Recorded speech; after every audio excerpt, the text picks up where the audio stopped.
Maupay nga adlaw, warupon mga kasanggayan, maayo ito kanino matalan, na ibang nga adlaw yamin na po, nga ningningen, gagulguy ang karami kapta.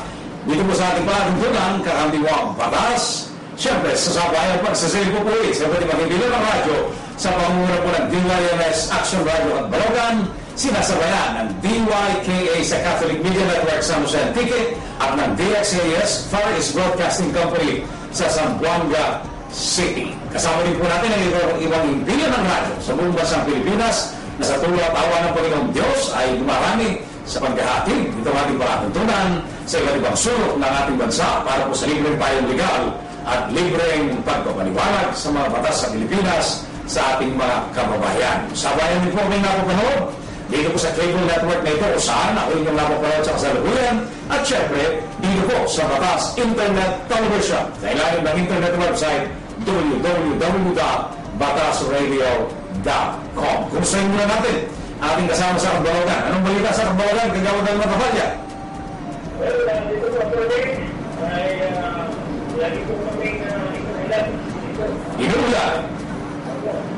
Alam mo, bago ba ay ilang buwan na po hindi ka ng araw pero araw-araw po ulan. ayun. Problema po namin yung dahil yung tubig po namin dahil po yung ulan, wala po dati yung tubig namin. Walang daloy ang tubig pag umuulan. Aba?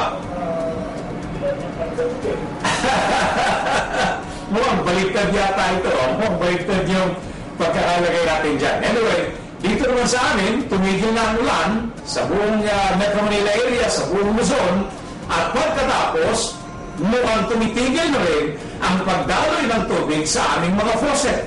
Kaya nagkakaroon na ng kaguluhan dito sapagkat marami ng lugar ang hindi nakakatanggap ng kanilang supply ng tubig, lalo na yung ginagamit sa pagluluto, sa pag-inom, at syempre sa paglilinis ng bawat mamamayan dito sa isla ng Luzon, Cagayan del Matapalya. Yes, sir.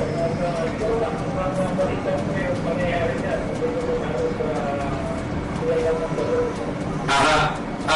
Yun ang masakit dyan.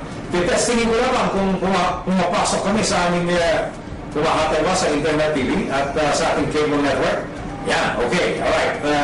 Alam mo, meron na kaming sistemang dinidevelop Cagayan del Matapalya sa tulong at awa ng Panginoong Diyos na kung saan yung mga cable companies kukunin na kami sa pamamagitan ng internet, kaya dire-diretso na sa internet ang ating mga shows mula dito sa Batas Internet Television. I hope makaugnayan natin ang Leopard Cable Company at nang sa ganun ma-pick up na rin nila yung ating IP address, internet protocol address upang yung mga palatuntunan dito sa Batas Internet Television kasama ang kakampi mong batas, DYMS Action Radio ng Balogan at sa iba't iba pang himpilan ng radyo ay may palabas na rin nila yan ng sabayan.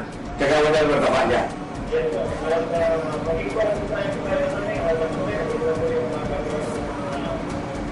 local television,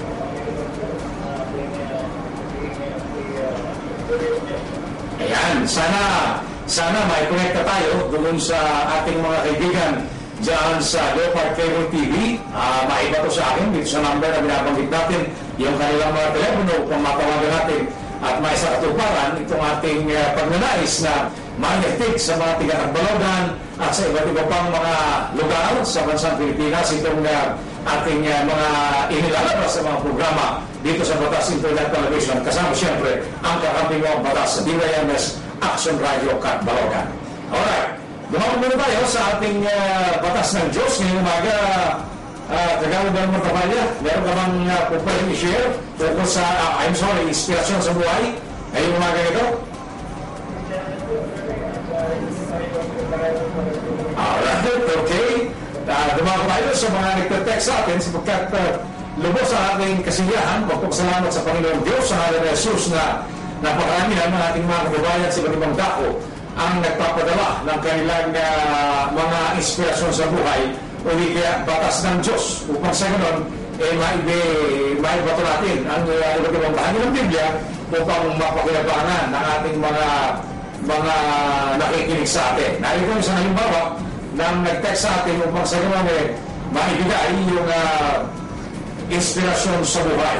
Sa Pahayag 1-3, sabi ng 0928-995-5533, 5693, Pahayag, Kapitulo 1, versikulo 3. Mapapalad ang bumabasa ng aklat na ito, ang nakikinig sa propesiya nito, at tumutupad sa nasusulat dito. Yan.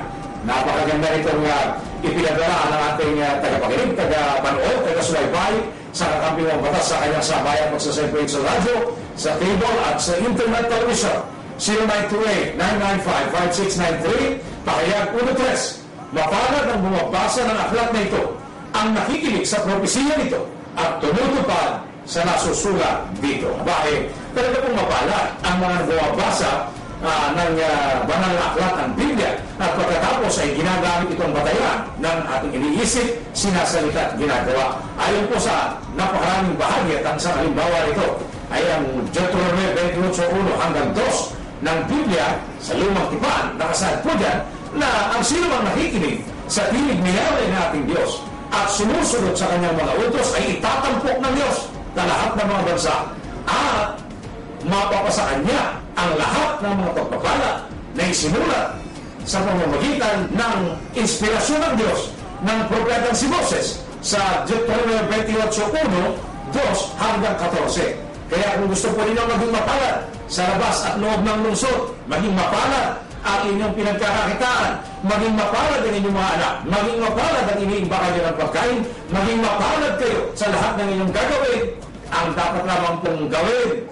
pakinggan ang tinig ng Diyos sa pamamagitan ng Biblia, basahin araw-araw ang Biblia, sundin ang mga utos at tuntunin ng Diyos, at ibibigay sa atin ang isang mapalad na buhay. Ang isang buhay na masaya, mariwasa, mayaman, marangya, at buhay na walang sakit ni katipid sa ating mga katawan. Ayaw mo yun? Kung gusto niyo, magbasa na ng Biblia at sumunod sa mga utos at tuntunin ng Diyos. Tanggapin si Jesus bilang Diyos at tagapagligtas, at sigurado ako, mapapago na po ang takbo ng ating buhay. Salamat sa Diyos sa araw ni Jesus. Dadako na po tayo sa ibang bahagi ng ating panagtunan, at maaari na po kayo mag-text. Ulitin po natin ang mga numero dito po sa akin. Kaya kayo natas Mauricio 0922-833-4396. Isa pa, 0922-833-4396. Dito po sa inyong mga nanonood sa cable TV, narito po sa inyong screen ang aking telepono, 0922-833-4396. Sa inyong po mga nanonood sa internet television, sa ilalim ng internet website, www.batasradio.com. Narito rin po ang aking cellphone number. Sa inyong pong mga nakikinig, narito po karagdagang telepono mula naman kay Kagawad Elmer Tafalla. Yes, sir.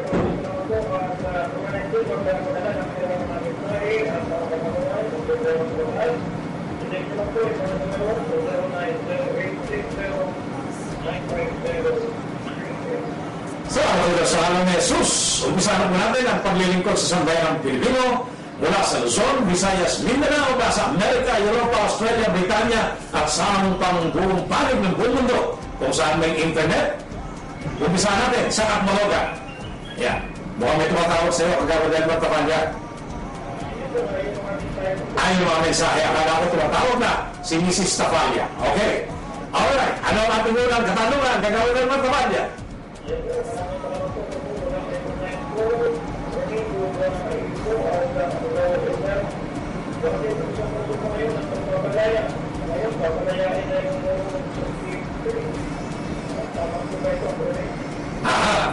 Well, salamat po sa ngalan ni Jesus sa tanungan ito.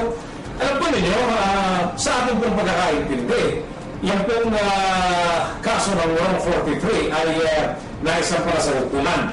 At dahil nasampara sa hukuman, ang anumang pagkilos dyan po sa kasong yan, kailangan ng hukuman ang siyang mag-uutos o ang siyang magbibigay ng daan. Kung nakita ng hukuman na wala pong dahilan upang ipagpatuloy ang paglilitis dyan po sa tinatawag nilang Morong 43 o di kaya Morong kung ano pang bilang niya, ay kailangan pong sundin natin ang desisyon ng hukuman. Kahit na hindi po tayo naniniwala sa desisyon ng hukuman.